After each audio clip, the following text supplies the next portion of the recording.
கலைஞரோட நினைவிடத்துக்கு வந்திருக்கோம். நாங்கள் எல்லாருமே தீவிரமான கட்சிக்காரவங்க தான். தலைமுறையாக திமுகவில் தான் இருக்கோம். இந்த கலைஞரோட நினைவிடம் இந்த மாதிரி மால்தீவ்ஸ்னால புதுப்பிக்கப்பட்டது. உண்மையாக எங்களுக்கு உணர்வுபூர்வமாக ரொம்ப சந்தோஷமாக இருக்குது. எப்படி ஒரு ஆக்ராவுக்கு தாஜ்மஹால் மாதிரியோ அதே மாதிரி நம்ம சென்னைக்கு கலைஞர் நினைவகம் அப்படின்னு சொல்லிக்கிறோம். ரொம்ப நன்றி. சட்ட போராட்டத்துக்கு பின்னாலே இந்த இடத்த நாங்கள் பார்க்கும்போது அன்றைக்கு ஐயாவுக்கு ஒதுக்கப்படாது எங்களுக்கு மன வகையாக இருந்துச்சு. இது அந்த சட்ட போராட்டத்துக்கு அடுத்த மிகப்பெரிய வெற்றி. தலைவர் அவர்கள் அண்ணா பின்னாடி உறங்க வேண்டுங்கிறது அவரோட வாழ்க்கை லட்சியம்.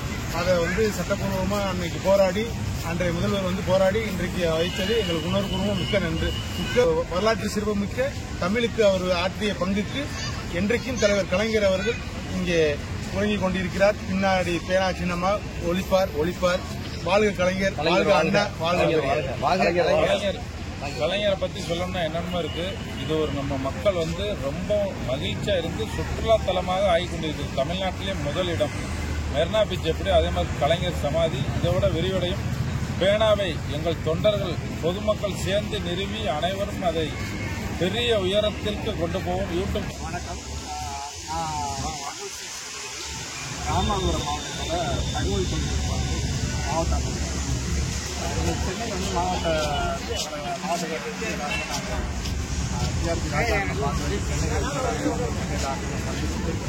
இன்னைக்கு ஊர் கிளம்புறதுக்கு முன்னாடி நாங்கள் தலைவரோட நிலைநிலத்தை பார்த்தே ஆகணுங்கிறதுல பார்த்துட்டு தான் இங்கேருந்து போகணுங்கிறதுல நம்ம வந்தோம்.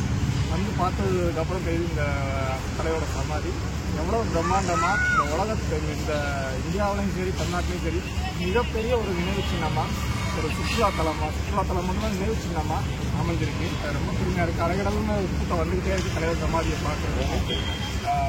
ரொம்ப சந்தோஷம். எங்கள் தலைவரை பார்க்கறதுக்கு அனைத்து தரப்பு மக்களும் இங்கே வணங்கிட்டு போகிறாங்க. எனக்கு ரொம்ப சந்தோஷமாக இருக்குது. இங்கே சீக்கிரம் பேனா சின்னம் வைக்கிறதா இருக்காங்க. அது பொதுமக்கள் சார்பில் அரசாங்க சார்பில் அப்படி வச்சாங்கன்னா தலைவரோட எழுத்து மென்மேலும் அவரோட எழுத்துக்களும் அவரோட கனவுகளும் கொண்டு போய் சேர்த்துங்கிறது ஆணித்தரமான நம்பிக்கை. கலைஞர் புகழ் வாழ்க. என்றதும் திமுக ஆட்சி வருது. அது வகையில் எதிர்கொண்ட அனைத்து தேர்தலிலும் வெற்றி பெற்று 5 முறை நமது தமிழ்நாட்டை ஆண்ட முதலமைச்சர் தமிழுக்காகவும் தமிழ் அர்ப்பணிப்புக்காகவும் தன் வாழ்க்கையின் இறுதி மூச்சு வரை போராடி மறையாமலும் எங்கள் இதயத்தில் வாழ்ந்து கொண்டிருக்கும் எங்கள் குடும்ப தெய்வம் தான் அவர். இது நாங்கள் கோயிலுக்கு தான் வந்திருக்கோம். இது சமாதி இல்லை. என்றைக்குமே தலைவர் எங்களுக்கு குடும்பத்தின் ஒரு தலைவர் தான். என்றுமே திராவிட முன்னேற்ற கழகம் எல்லாரும் குடும்ப கட்சிகள் இல்லை, எங்கள் குடும்பத்தோட தலைவர் அவரை காண்கிறதுக்காக வந்திருக்கோம். மிகப்பெரிய போராட்டத்துக்கு பின்னாடி சட்ட போராட்டத்துக்கு எடுத்த வெற்றி, அந்த வெற்றியை நாங்கள் என்றைக்கும் மறக்க மாட்டோம். அன்றைய ஆட்சி காலத்தில் அவரோட வரலாற்றை மறைக்கணுங்கிறதுக்காக இதை ஒதுக்கக்கூடாதுன்னு என்று சொன்னாங்க.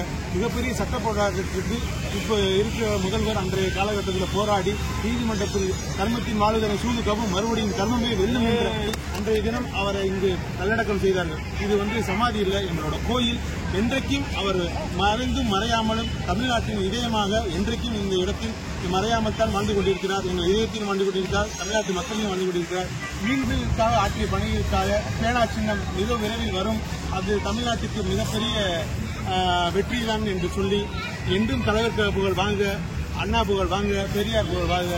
நன்றி, வணக்கம். கலைஞர் புகழ் ஓங்குக. கலைஞர் புகழ் ஓங்குக. கலைஞர் புகழ் ஓங்குக. இந்திய திருநாடு சமத்துவமாக ஆகட்டும் என்று கூறி விடைபெறுகின்றேன்.